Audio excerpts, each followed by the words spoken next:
Assalamualaikum warahmatullahi wabarakatuh. Baiklah, kami dari kelompok 5 akan menampilkan hasil diskusi kami dalam berbentuk PPT dan paper yang telah kami kirim dalam WhatsApp group.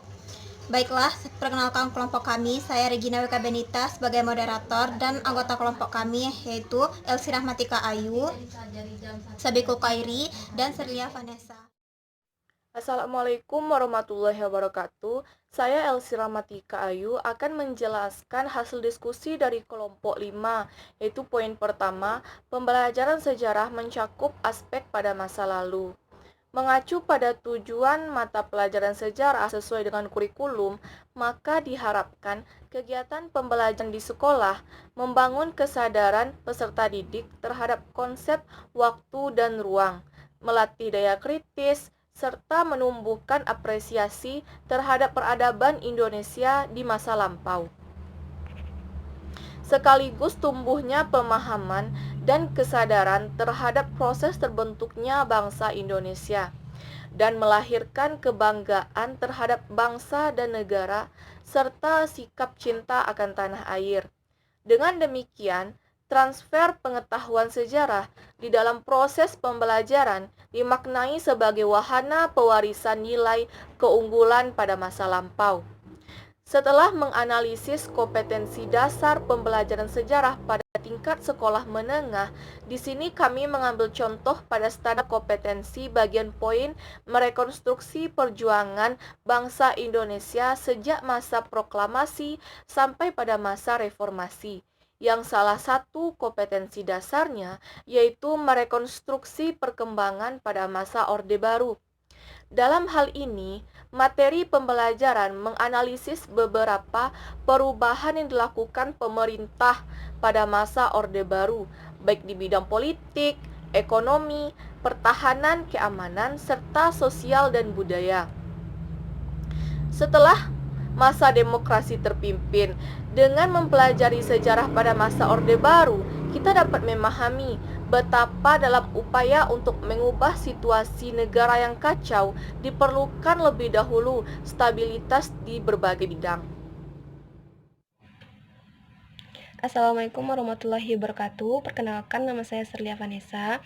Pada kesempatan ini saya akan menjelaskan bagian di pembelajaran sejarah yang mencakup dan berguna di masa kini, yang mana penjelasannya yaitu pembelajaran sejarah yang terjadi pada masa kini mengacu kepada wawasan kritis dan logis, yang mana pembelajaran itu berwawasan kepada nasional, internasional, peristiwa prosesual, rasional, kausal, perubahan, struktural, dan kultural. Serta pada pembelajaran sejarah pada masa kini, mereka menggunakan pendekatan historis, sosiologis, diakronik, sinkronik, ilmu sosial, interdisiplin, dan tematis. Yang mana kita ketahui sejatinya pembelajaran sejarah ini selalu mengaitkan setiap kejadian di masa lalu, yang mana kejadian itu sangat berpengaruh terhadap kehidupan yang di masa kini. Seperti contoh, di SMA, peserta didik akan menganalisis tentang pengaruh revolusi di Eropa, yang mana pengaruh dari revolusi itu akan dianalisis apa saja dampaknya terhadap kehidupan di Indonesia saat ini, baik di bidang sosial, ekonomi, politik. Sekian, terima kasih. Mohon maaf jika ada kesalahan dari penjelasan saya. Assalamualaikum warahmatullahi wabarakatuh.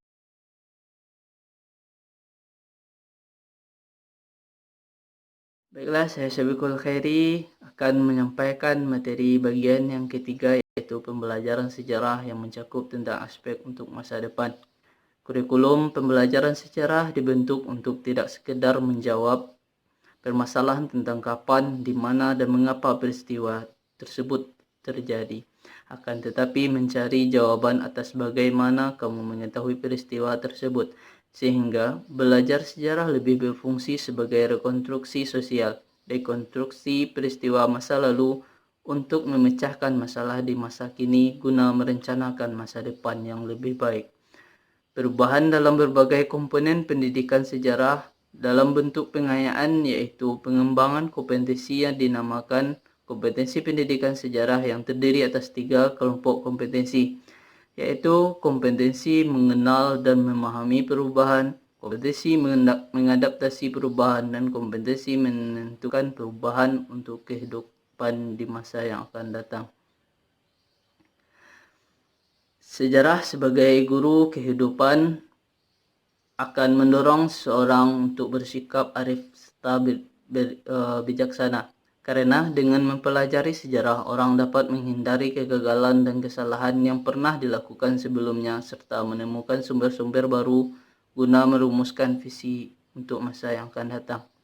Pengalaman belajar mengolah informasi maupun merekonstruksi ataupun menalar merupakan pengalaman belajar yang memberi kesempatan luas kepada siswa untuk melakukan analisis informasi yang diperoleh dari berbagai sumber dengan menentukan kelompok informasi berdasarkan kriteria tertentu, hubungan satu kelompok informasi dengan kelompok lainnya yang mengevaluasi kesamaan serta perbedaan informasi dalam kualitas.